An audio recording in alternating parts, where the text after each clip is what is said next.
In the past, the United Kingdom had been faced with many terrible train disasters. Some people say it is the Harrow and Wellstone train disaster because of the 3-train collision. Some people say it is the Southall train collision just because the full impact was brutal. And some people say that most of the train disasters here are the worst. The most darkest, though, is the Armagh train disaster. With this led to the darkest days, not only in Irish history, but the United Kingdom's history. And this is the story of the Armagh railway disaster.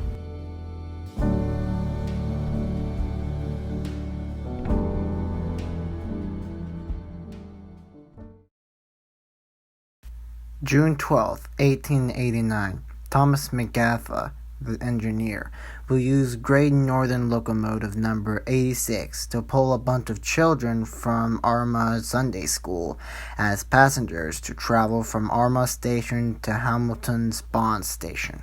Armagh Sunday School wanted to go on a full trip to a resort at Warrant Point, but distance is only 24 miles away. Also, the amount of passengers were 940 people. Also, the railway route is also on a steep hill and curved. Those steep gradients mostly come from 1.2% up to 1.4%. Even though that mostly not steep. But up to old trains at the time, those are pretty steep for those. Thankfully not as steep as the infamous Cajon Pass train trilogy, as percent grade of that is 2.2%. Some additional cars had to be added to fit all the passengers, which totaled up to 15 cars. The engineer, who is sort of new to this whole train engineer thing, said that the train locomotive couldn't handle the weight and the grade. Plus, the limit was only 13 cars, not 15 cars. I'm going to show you the video clip of the full conversation between the engineer and the station master, mostly taken from Thunderbolt. I did not write those instructions for you. Mr. Cohen wrote them. Any driver that comes here does not grumble about taking an excursion train with him. Why don't you send a proper word to Dundalk? And I should have a proper 6-wheel coupled engine with me. Sadly, the engineer's request was denied, and so he has no choice but to use this locomotive and 15 fully loaded cars. They shut the doors and blow the whistle, and the train bound to move, wheels slipping multiple times. It made some progress up a hill, more or less faster than 10 miles an hour. It made it past the first 2 gradients, but the train cannot overpass the 1.4 gradient. The train was going slower and slower until it eventually came to a stop. It stopped on 200 yards, unable to move.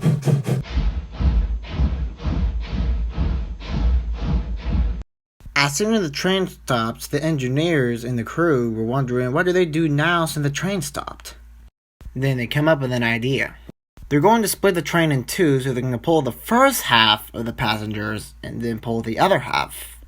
Before they do it though, the guard brake in the brake van had to be locked tight. This was done for preventing the passenger cars rolling backwards. Also, several stones were placed beneath the wheels of the passenger trains, even though it wasn't mostly used in passenger trains, but it was mostly used in freight trains. The guards also put a detonator on the rails so then it would protect the train for the upcoming 10:35 train. Same originally departing 20 minutes after the excursion. The train also has screw-link couplings and steam pipes which supply vacuum brake power to the trains. These brakes work by using steam power to force the brake shoe into the wheels, makes it work. Mostly modern brakes that use steam to keep the brakes off. If pressure dropped, then the brakes will come on automatically. After they split the cars, the locomotive slipped once more, slipping back to the other passenger cars. And it bumped the passenger cars, causing the stones on the wheels to crack, and then starts rolling back. It first started very slow though, so slow that the guards would have easily catch it. But then it rolled faster and faster and faster until it was out of reach. Cars hurled back at 40 miles an hour. Some kids who knew they were in trouble even jumped out of the car to escape. while some kids have to hold on and pray. Locomotive 86 pursued after the runaway cars escaped and proved that it was impossible to catch up, and they thought they were going to go back to Armagh, but then there was a scheduled 10:35 train. But the locomotive is similar to 86, but as the engineers saw them in the view, he slammed his brakes.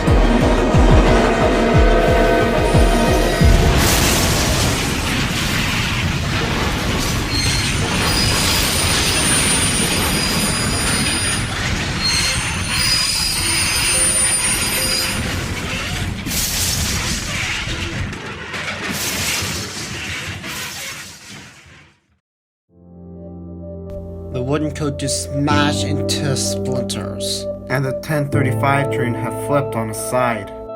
All the wreckage, people, and bodies rolled down the embankment with a horrible sight. The tender and coaches separated from the scheduled train, and the handbrakes on the tender managed to stop the coaches, preventing injury. Half of the excursion stopped on a quarter mile from the disaster, but not so lucky for the people in the rear end of the coaches. Doctors and soldiers from the barracks came to help. In the wreckage, they have found 80 bodies, and the victims were children. The injured were taken to city hospital, and the dead were taken to the courthouse. And the youngest fatality was just a 2-year-old boy. Queen Victoria sent on money to pay for the funerals. And the 10:35 train may said to have been scrapped after the disaster. Everyone in public demand answers of why so many children had to die. Investigators found several findings. If the train would have got a second engine either in the front or the back, it would likely make it over the hill, and the accident would have been avoided. Plus, one handbrake alone in one of the brake vans couldn't even hold the second portion of the train. While the screw link coupling was separated, the steam pipe needed to be unhinged too, which then lost 90% of its specific braking power. Out of all the problems, there were also the case of the wrong engineer with the wrong engine with the wrong job. The train should have climbed up the steep hill at 15 miles per hour. However, it was randomly changed due to proper management of the engine. The train would have almost made it fully past the hill if they were pulling 13 cars.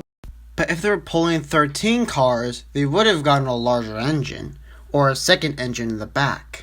Some critics say that the passengers shouldn't be riding in the brake van, but this was made to do the full passenger volume. And plus, the carriage doors should not be locked, which is a bad thing, but it was done to keep free riders out. And plus, the brake van should have been placed at the rear end of the train, not all over the place. And lastly, it should never be a big train. If the train would have done 2 excursions instead of just one for everyone, they wouldn't have need for a big engine. There are also other random factors, like some engines have vacuum brakes and some of them have automatic brakes, but those were just previously listed. The other crew members were committed for trial for manslaughter on the following Monday, with Dundalk personnel did not charge, but however James Elliott, who was the general management, was sent to prison. Some people on the jury may not think that it may actually be that bad of the full accident, but some people think they're still guilty of the accident. Plus, not only by criminal negligence, but also the time as well. From the old days, the people originally used interval systems instead of block systems. Interval system works that in the first 5 minutes, the train first passes, and then another 5 minutes, another train passes, and then another, and so on and so forth. This interval system is proven dangerous across the world, even in the US, so they changed it to block systems. As you might know, block system works is between single blocks and station with no blocks. When a train passes the block, the signal goes red, next to where the train would stop the signal, and once the first train passes to the next signal, the telegraph sends a message to send to the train to indicate that the line is clear. And plus, these block systems are still used today on modern diesel trains today. Also, wooden coaches haven't been used anymore. Nowadays, steel coaches are always used, and special wooden coaches are only shown in museums.